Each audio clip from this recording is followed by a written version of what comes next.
मेरे प्यारे दोस्तों नमस्कार, मैं गौरव त्रिपाठी फ्रीलांस आर्टिस्ट और आप देख रहे हैं Tripathi design hub YouTube channel.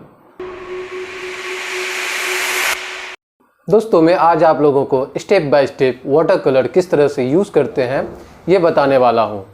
तो प्लीज़ दोस्तों आप लोग इस वीडियो को पूरा देखिएगा।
तो दोस्तों कैसा लगा आप लोगों को ये वीडियो?